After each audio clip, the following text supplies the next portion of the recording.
Welcome back to my YouTube channel and happy Republic Day to you all. It is our 73rd Republic Day to our India. So I hope आप सभी को मेरी तरफ से जय हिंद, जय Bharat.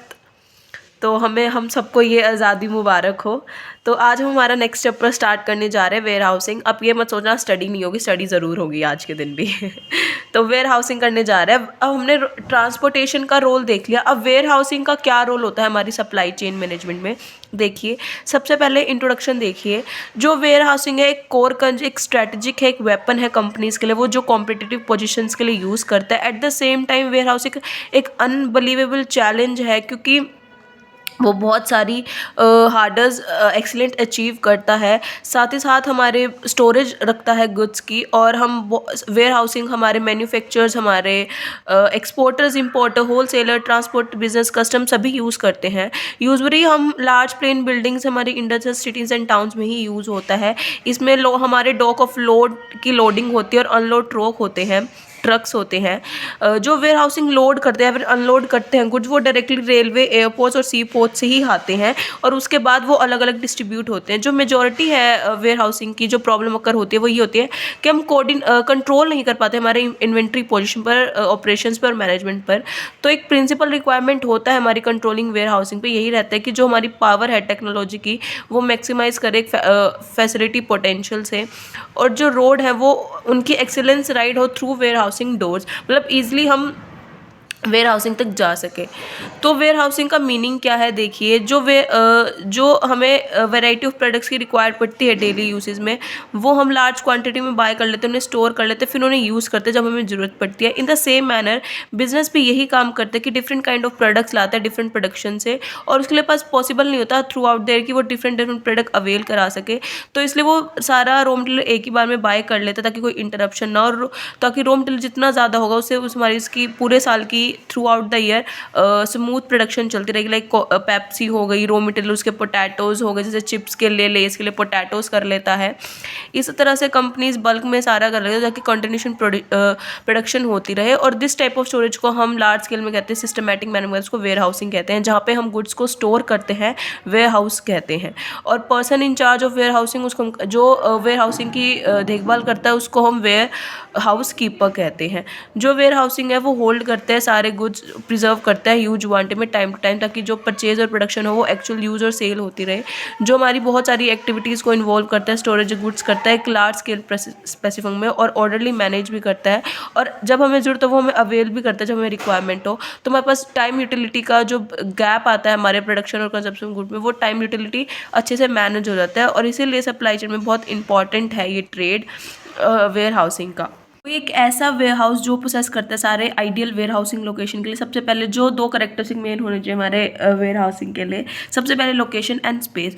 Location convenience होने लिए लोडिंग के लिए और अनलोडिंग गुड्स के लिए, ताकि वो ईजिली डन करी जाए, ताकि मतलब near the airports, highway, railway station और सी पोर्ट्स। स्पेस के लिए इतना स्पेसिफिक गुड्स के लिए सिस्टमेटिक होना चाहिए कि प्रॉपर ऑर्डर में एक सफिशिएंट स्पेस में हम अवेलेबल करा सकें। अगर कोल्ड स्टोरेज फैसिलिटी भी अवेलेबल करते तो हमारे पेरिशेबल फ्रूट्स गुड्स रहेंगे और प्रिजर्व रहेंगे, हमारी वेजिटेबल, एग, फ्रूट, अगर कुछ इस काइंड का हमारे पास प्रोडक्ट है तो।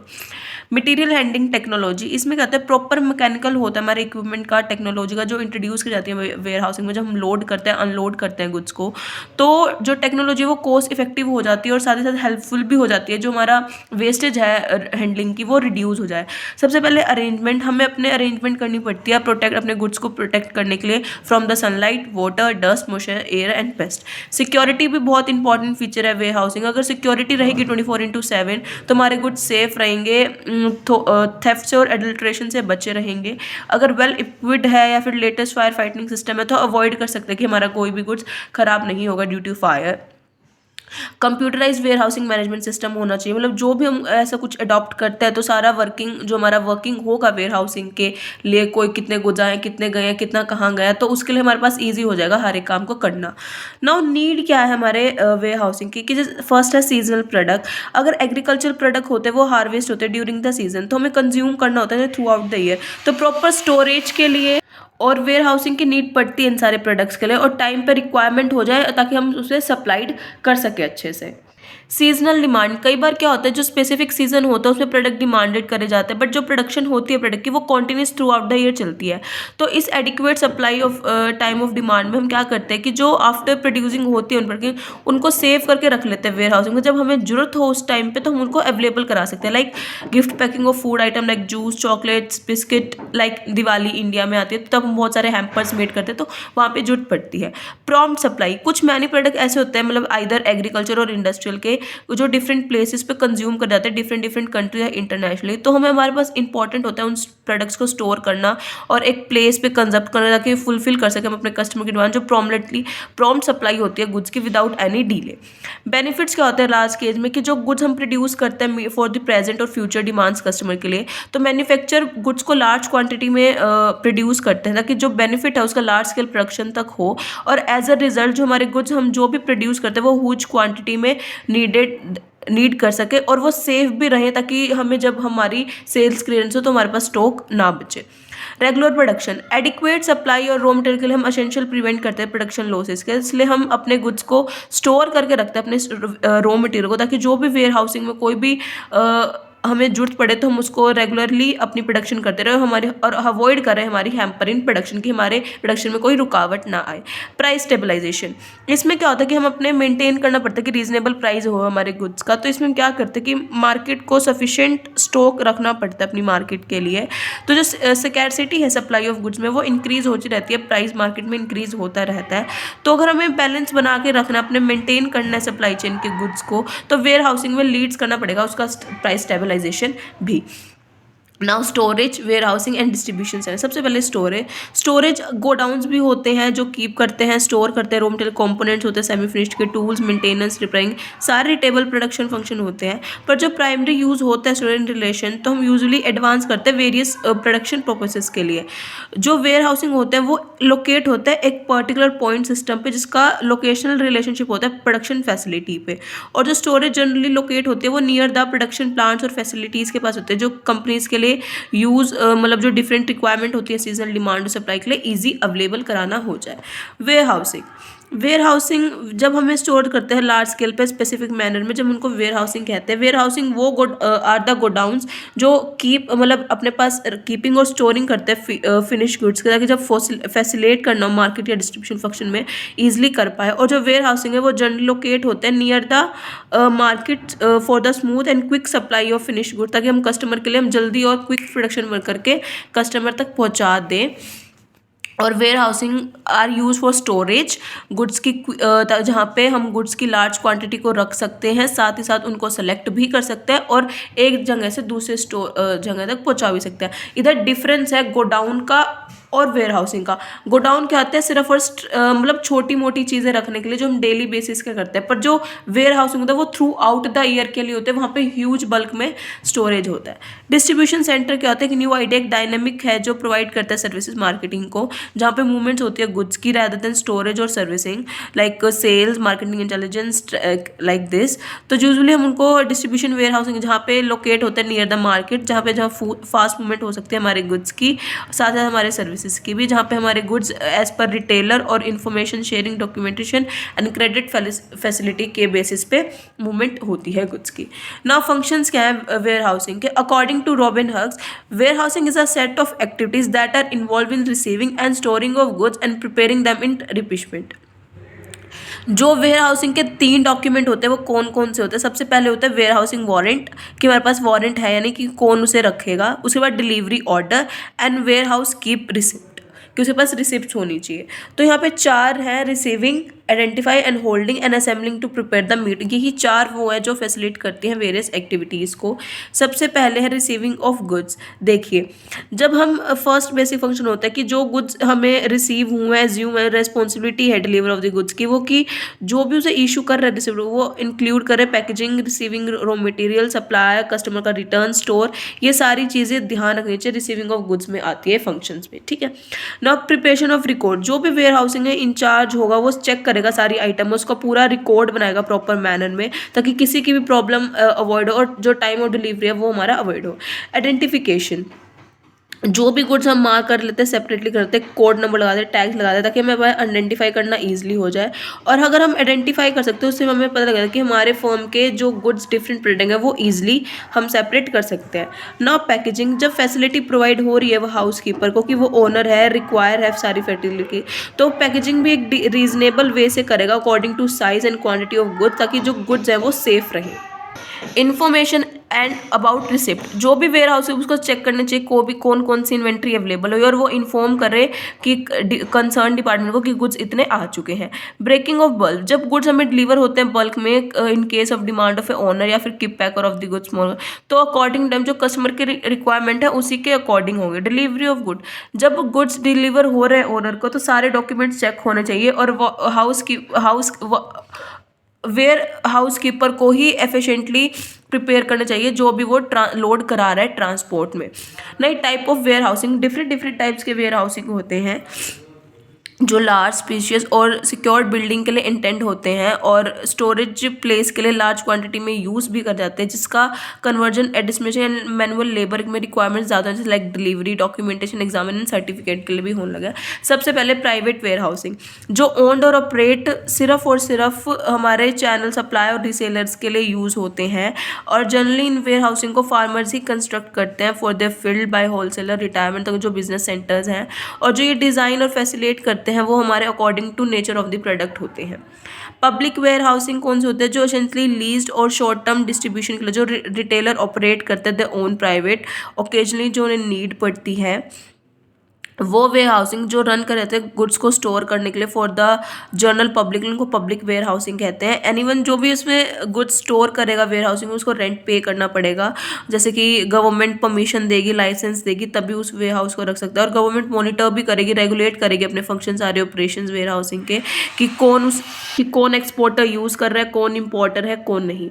गवर्नमेंट वेयर हाउसिंग, जो सेंट्रल और स्टेट गवर्नमेंट होते हैं वो अथॉरिटीज़ लोकेट करते हैं, उनके ऑनरशिप होते हैं, उनका कंट्रोल होता है अपने टाइप पर, जो वो बहुत प्राइवेट और गवर्नमेंट एंटरप्राइज का वेयर हाउस होता है जिसमें वो गुड स्टोर करते हैं। जो central warehousing corporation of India है या फिर स्टेट वेयर हाउसिंग कॉर्पोरेशन और जो फूड कॉर्पोरेशन है वो सारे उनके पास खुद के ही वेयर हाउसिंग एजेंसीज हैं। डिस्ट्रीब्यूशन वेयर हाउसिंग, जो वेयर हाउसिंग डिस्ट्रीब्यूशन सर्विसेज के लिए कस्टमर्स की बिहाफ पे करते हैं, जनरली प्रोडक्ट को रिसीव करना या ट्रैक करना या फिर विद और विदाउट ट्रैकिंग नंबर या फिर पैलेट टैग या सीरियल नंबर हैंडलिंग करना, स्टोरेज करना, उन सारे रिलेटेड आइटम्स की ट्रांजैक्शंस को करना, उनको हम डिस्ट्रीब्यूशन वेयर हाउसिंग कहते हैं, जहाँ पे movement of goods rather than storage होता है और जहाँ पे locate near the market locate करते हैं। जो ये वेयर हाउसिंग है फास्ट मूवमेंट होती है उसमें गुड्स और सर्विसेज की, ताकि जो गुड्स अवेलेबल करा सके as per their needs and requirement. Fulfilment and consolidation warehousing, जो जहाँ पे प्रोडक्ट्स को जनरली रिसीव करा जाता है लार्ज क्वांटिटी में और शिप आउट भी किया जाता है large number of mix ship out में, जहाँ पे पिक एंड पैक ऑपरेशंस होता है, specially inventory management and picking procedure and locations. Break bulk warehousing, जहाँ पे प्रोडक्ट को बल्क में रिसीव किया जाता है और फिर रीपैक करके प्रोडक्ट को कस्टमर की रिक्वायरमेंट के अकॉर्डिंग दिया जाता है। जो प्रोडक्ट हम इंपोर्ट करते हैं प्रोडक्ट को वो भी इंस्पेक्ट करे जाते हैं, रीलेबलिंग करी जाती है उन प्रोडक्ट्स की। स्टोरेज वेयर हाउसिंग, जहाँ पे प्रोडक्ट को स्टोर करा जाता है पीरियोडिकली, डिलीवरी, मैन्युफैक्चर और डिस्ट्रीब्यूशन में होती हैं, जहाँ पे just in time delivery of product होती है, जहाँ पे जो प्रोडक्शन प्लांट्स और फैसिलिटी के लोकेट होते हैं। कंपनीज इन स्टोरेज को डिफरेंट रिक्वायरमेंट्स के लिए यूज़ करते हैं, like seasonal demand and supply. Automate warehousing, जो कंप्यूटर और रोबोटिक्स टेक्नोलॉजी से बने होते हैं, ऑटोमेटिक कंपनी में होते हैं, जहाँ पे पीपल नीडेड होते हैं हैंडल स्टोरेज एक्टिविटीज़ के लिए, और जहाँ पे न्यू ट्रेंड होता है वेयर हाउसिंग ऑटोमेशन का, जहाँ पे प्रोडक्ट्स को ऑटोमेटिकली यूज़ करना, साथ ही साथ जो प्रोडक्ट की मूवमेंट हो रही है उसको असिस्ट करना। क्लाइमेट कंट्रोल वेयर हाउसिंग, जहाँ पे मैनी टाइप्स के प्रोडक्ट्स इंक्लूड होते हैं और स्पेशली हैंडलिंग की जरूरत पड़ती है, like freeze, frozen products, humidity control, delicate product, dust free, इस टाइप के जो सेंसिटिव कंप्यूटर प्रोडक्ट्स होते हैं उनके लिए। कोऑपरेटिव वेयर हाउसिंग, जहाँ पे ओन्ड, मैनेज और कंट्रोल कोऑपरेटिव सोसाइटी करती हैं, जहाँ पे सारी storage facilities according to the members होती हैं और जो बेसिक पर्पस होता है इसको रन करने का, नॉट टू अर्न प्रॉफिट, सिर्फ और सिर्फ पीपल्स की हेल्प करना। बॉन्डेड स्टोरेज जो ओन्ड मैनेज और कंट्रोल गवर्नमेंट करती है, साथ साथ प्राइवेट एजेंसीज भी जो सारी फैसिलिटी गुड्स जो इंपोर्ट होते हैं उन्हें स्टोर करना और फिर इंपोर्ट ड्यूटी से स्टिल टू बी पेड करना। प्राइवेट एजेंसी सारे लाइसेंस को अपडेट कर दिए फ्रॉम द गवर्नमेंट ताकि रन कर सके बॉन्डेड वेयर हाउसिंग को। और जो वेयर हाउसिंग हेल्प करते हैं गवर्नमेंट के एक्सेस को कंट्रोल करने में, प्राइवेट फर्म्स को करने में, वो सारे टैक्सेस भी कलेक्ट करती है टाइम पे। और अगर हम प्रॉपर टैक्स पे ना करें तो जो इम्पोर्टर्स को अलाउ नहीं है, ना इम्पोर्टर्स को राइट नहीं है अपने गुड्स को रिसीव करना या ओपन करना। जो वेयर हाउसिंग जनरली कंस्ट्रक्ट किए जाते हैं इम्पोर्ट्स के लिए, यूजुअली डॉक अथॉरिटीज़ के लिए, तो टाइप ऑफ टैक्स उन्हें पे करने पड़ता है, like custom duty, excise duty, जो ईजिली कलेक्ट कर सकते हैं और फिर वेयर हाउसिंग को यूज़ कर सकते हैं। Now warehouse site location की कहाँ पे उसकी लोकेशंस होनी चाहिए। तो एक प्रॉफिटेबल, इफेक्टिव और एफिशिएंट कंपनी के लिए यही है कि वो राइट वेयर हाउसिंग की लोकेशन की फैक्टर चेक करे। लीजिंग और परचेजिंग देखे अपने वेयर हाउसिंग, उसका एक मेजर डिसीजन होता है जो हैवी इन्वेस्टमेंट के लिए इन्वॉल्व होता है। राइट लोकेशन सिग्निफिकेंट करती है कंपनी की एबिलिटी को। तो देखिए कौन कौन से, सबसे पहले rent rates and taxes. Cost remain a की क्राइटेरिया जब हम सेलेक्ट कर रहे हैं लोकेशन वेयर हाउसिंग की। तो एक हिडन कॉस्ट होती है, सेविंग एक चीपेस्ट रेट होता है। तो अटेंशन हमें सिर्फ और सिर्फ government regulation, tax structure, intensive पे भी देनी चाहिए और साथ ही साथ गवर्नमेंट के प्रोग्राम को प्रमोट भी करना पड़ता है इंडस्ट्री सेगमेंटेशन में। अवेलेबिलिटी ऑफ स्किल्ड वर्कफोर्स, जो हमारी परचेजिंग होती है, रिमोट लोकेशंस होते हैं, वो कॉस्ट इफेक्टिवली होती है, स्किल्ड वर्कफुली होती है। तो बहुत नेसेसरी है वेयर हाउसिंग एरिया का इनएडिक्वेट सप्लाई मिक्स होना और लेबर फैसिलिटी को ऑपरेट करना। तो जो भी एस्टेब्लिश होता है वेयर हाउसिंग का एरिया, एनुअल सप्लाई वर्कर्स को जाना चाहिए, मेक श्योर करना चाहिए सीजनल की वर्कफोर्स कितना है, ऑर्गेनाइजेशन की नीड्स कितनी है, जो नॉन नीड रिक्वायरमेंट है, लेबर कॉस्ट को वहीं भी इंक्रीज होते ही होते हैं। Material handling capabilities, another factor ये होना चाहिए कि जो हम लोकेशन चूज़ कर रहे हैं वेयर हाउसिंग के लिए, वो हैंडलिंग इक्विपमेंट्स के लिए, स्टेगिंग फैसिलिटीज के लिए अवेलेबल है या नहीं, क्योंकि वहाँ पे चेक करना बहुत ज़रूरी है अगर स्टोरेज फैसिलिटी इनफ नहीं है तो। इंफ्रास्ट्रक्चर, प्रॉपर इंफ्रास्ट्रक्चर होना चाहिए according to water, electricity, banking, communication और लेबर एज वेल, ताकि एफिशिएंटली और इफेक्टिव हमारे वेयर हाउसिंग के ऑपरेशंस हो सकें। कोल्ड स्टोरेज वेयर हाउसिंग की भी अवेलेबिलिटी होनी चाहिए, लाइक इलेक्ट्रिसिटी इन्फ्लुएंस करते हैं हमारे साइट सिलेक्शन को। अगर नॉन अवेलेबिलिटी, प्रॉपर रोड्स या फिर रेल नहीं है तो एडवर्स इफेक्ट पड़ सकता है हमारे ऑपरेशंस पे जो हमारे वेयर हाउसिंग के हैं। तो ट्रांसपोर्टेशन की कॉस्ट भी ज़्यादा बढ़ सकती है। प्रॉक्सिमिटी टू मार्केट, जो डिस्ट्रीब्यूशन वेयर हाउसिंग है वो लोकेट प्रॉक्सिमिटी टू मार्केट और कंजप्शन सेंटर्स के पास बेटर सर्विसेज के लिए होते हैं। तो फ्रीक्वेंटली जो डिलीवरी होती है स्मॉल क्वांटिटीज़ में कस्टमर्स की रिक्वायरमेंट पे, वो इजीली ऑर्गेनाइज्ड करी जाती है लिमिटेड जियोग्राफिकल एरिया कन्वर्टेड में। एक्सेस क्या, जो लोकेशन है वेयर हाउसिंग वो ग्रेटेस्ट इफेक्ट है हमारी प्राइमरी ट्रांसपोर्टेशन कॉस्ट का, डिफिकल्टी इन एक्सेस में, जो ताकि इन्फ्लुएंस करे जो हमारी ट्रांसपोर्टेशन कॉस्ट को। अवेलेबिलिटी क्या है, जो वेयर हाउसिंग की वो अर्बन एरियाज़ में होनी चाहिए, चीप रेट्स पे हमें मिल जाए, और साथ ही जो स्टोरेज है वो शिफ्ट होती रहती है म्यूनिसिपल लिमिट्स में जहाँ पे स्पेस ईजिली हमें अवेल हो जाता है। जो टाइप ऑफ प्रोडक्ट है वो नंबर ऑफ वेयर हाउसिंग पे रिक्वायर पड़ते हैं उनके लोग। अगर पेरिशेबल गुड्स है तो हमें उनका एक्सपायरी पीरियड होने से पहले डिलीवर करना पड़ेगा। नियर कंजप्शन सेंटर होना चाहिए। अगर वेयर हाउसिंग की डिलीवरी लिमिटेशन डिस्टेंस और दूर है तो स्मॉल है तो वो न्यूमरस हो सकता है। Now warehousing management system WMS एक सॉफ्टवेयर एप्लीकेशन जो वेयर हाउसिंग की फंक्शनिंग के लिए सपोर्ट करती है, साथ साथ उन्हें मैनेज करती है। एक ऐसा सिस्टम जो daily planning, organise, staffing, directing, controlling करता है, यूटिलाइजेशन करता है हमारे अवेलेबल रिसोर्सेज की, मूव और स्टोर करता है मटेरियल में with and out of warehousing. एक इंपॉर्टेंट बेसिक फैक्टर है सप्लाई चेन का, जिसका एम है कंट्रोल करना movement and storage of material within a warehousing, और प्रोसेस करता है सारी ट्रांजेक्शन्स को including shipping, receiving and put away and picking. एक ऐसा सिस्टम जो जिसका टेक्निकल टूल्स, परचेज और बिजनेस को हमारे यूनिक कस्टमर्स की डिमांड को सेटिस्फाई करना है requirement of supply chain distribution channel के थ्रू। जो इन्वेंट्री और वर्कलोड है क्लास में वो उसको हैंडल करना और स्प्रेडशीट करना। एक ऐसा सिस्टम जो रिप्रेजेंट करता है सेंट्रल यूनिट, एक ऐसा सॉफ्टवेयर जो स्ट्रक्चर करता है हमारे वेयर हाउसिंग को, बहुत सारे ऑर्डर्स को रिसीव करना, हो system mostly ERP system manage करना, डाटाबेस को अप्रोप्रिएट ऑप्टिमाइज करना, सप्लायर के साथ कनेक्टेड रहना, एक ऐसा सिस्टम है। इसका ऑब्जेक्टिव यही है कि वो हेल्प करे ऑप्टिमल कॉस्ट में और फुलफिल करे सारी रिक्वायरमेंट्स को और मैनेज करे सारे रिसोर्सेज को इकोनॉमिली। बेसिकली। इंटेलिजेंट इन्वेस्टमेंट ये कि सारे इंस्टेंट एक्यूरेसी को ऑपरेट करता है, ब्रिंग आउट करता है ऑपरेशंस को, और साथ ही साथ एक फाइनेंशियल बेनिफिट देता है, like scan and verify the delivery. जब हम गुड्स को रिसीव कर रहे हैं, ऑटोमेटिकली प्रोडक्ट का लेवल होना जब हम रिसीव कर रहे हैं आइटम को, एग्जीक्यूट करना रियल टाइम पे हमारी इन्वेंट्री ट्रांजेक्शन को जो फुल और ऑपरेट हो रही है, मैनेज करना हमारे पिकिंग प्रोसेस को जब हम सिंगल स्क्रीन पे हैं, वेरीफाई करना हमारे प्रोडक्ट को जब वो पैक्ड हो रहे हैं, शिप कर रहे हैं, और ऑटोमेटिकली जब उनका बिल ऑफ लैंडिंग हो रहा है। ऑटोमेटो बिल सिलेक्शन होना प्रोसेस का, एक सपोर्ट वाइड रेंज होना जो हमारे डाटा की डिवाइसेस को एक्यूरेट और एफिशिएंट ट्रैक देगा। फीचर्स क्या हैं इसके, रिसीव करना जब हम direct reception, stage reception, cross docking. Put away में क्या आएगा, जो प्रोडक्ट की प्लेसमेंट है, प्रोडक्ट की लेबलिंग है, inventory tracking, pick from receipt functioning and product resection. Replacement क्या आएगा, जो ट्रैक नीड्स हैं और जो उनकी क्रिटिकल स्टॉक है। पिकिंग में जोन पिकिंग, पिकअप लिस्टिंग, जो पिकअप लाइंस ऑर्डर है per customer, pick locations. Packing करना, शिपिंग करना, वेयर हाउसिंग की ऑप्टिमाइजेशन करना। ना फंक्शंस क्या होंगे, गुड्स को रिसीव करना, ब्रॉट अप करना वेयर हाउसिंग तो उनमें डेटरमाइन करना। ट्रैकिंग, उन स्टॉक को ट्रैक करना कॉन्टीन्यूसली, ताकि जो रीस्टॉकिंग रिक्वायरमेंट है ताकि कैलकुलेट करना, और हेल्प हो कोई प्रॉब्लम हमें जो स्टोरेज की स्टॉक है और स्टॉक वो हमें हेल्प करें मेंटेन करने में हमारे ऑप्टिकल लेवल ऑफ, ताकि जो टाइम ऑफ डिमांड है वो अवेलेबल हो सके। जब प्रोडक्ट प्लेस कर रहे हैं प्रॉपर्ली लॉजिकली, तो हमें फैसिलिटेट करना चाहिए कंपनी को, जो प्लेसमेंट हो रही है प्रोडक्ट की वो टाइम, वेट, डिमांड और एक्सेसिबिलिटी हो रही है, और इंश्योर करना चाहिए वेयर हाउसिंग की सारे फंक्शन स्मूथली हो रहे हैं नहीं। इस सिस्टम की हेल्प से हम ये करेक्ट प्रोडक्ट पिक कर सकते हैं, साथ ही साथ फीफो मेथड भी यूज़ कर सकते हैं, like first in first out, और इसी के तरफ से ऑर्डर्स को अच्छे से इंश्योर शिप भी कर सकते हैं और क्लाइंट को राइट टाइम पे दे भी सकते हैं।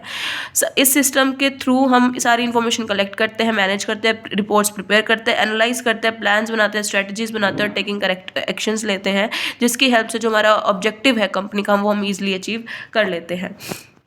बेनिफिट्स क्या है, लेबर कंट्रोल होता है, हमारे कस्टमर्स के रिलेशन अच्छे होते हैं, बेटर प्लानिंग होती है ऑन डिमांड, हमारे प्रोडक्टिविटी एनहेंस होती है, हमारी मैनेजमेंट बर्डन रिड्यूस हो जाता है, ऑप्टिमाइजेशन प्रोसेस होता है, ट्रांसपेरेंट विजिबिलिटी इंश्योर कर सकते हैं हमारे सेफ्टी ऑफ स्टॉक और हमारी सिक्योरिटी भी। Now Indians warehousing system क्या है, जो हमारे स्टोरेज रिसीव है, वेयर हाउसिंग है, वो प्रोवाइड वैल्यूएबल एडिट हो चुके कंसोलिडेशन और like cargo, packing, labelling, bar coding, reserve etcetera.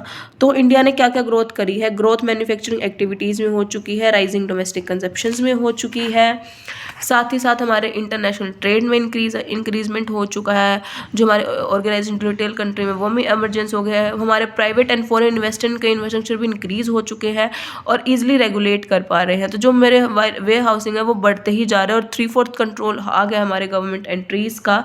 साथ ही साथ कुछ जो हमारे एक्ट था 2017 के कुछ एक्ट्स दिए, लाइक रजिस्ट्रेशन, वे हाउसिंग का इंचार्ज की duty and liability, issuing way housing reports, power and authorities and office under the act and penalties. ये सारी ड्यूटीज होगी हमारे जो वे हाउसिंग को रेगुलेट करेगा, गवर्न करेगा अकॉर्डिंग टू दिस एक्ट। ठीक है, तो आई होप आपको ये चैप्टर नंबर 9 अच्छे से क्लियर हो गया होगा, that is way housing.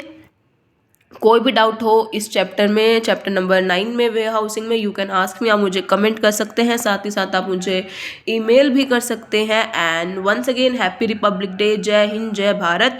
Video को लाइक, शेयर, कमेंट कर देना, चैनल को सब्सक्राइब कर देना। Thank you, have a nice day. कल मिलते हैं न्यू वीडियो के साथ।